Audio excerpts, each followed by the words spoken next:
Pretty substandard video.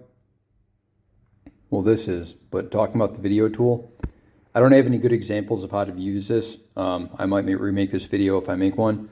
But if you have any sort of IP-based video stream that you either have connected over your network, and that again could be like a router, Wi-Fi network, you can be on the internet, you can be connected to some sort of server. This is where you would set up the settings to pull down that video feed.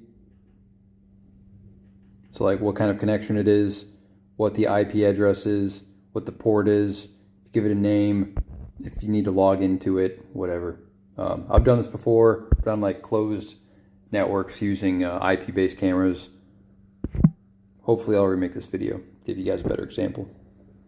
But once you make it, the connection, and you go to video, you can then click on the video and a video stream will pop up on top of ATAK, which is kind of cool.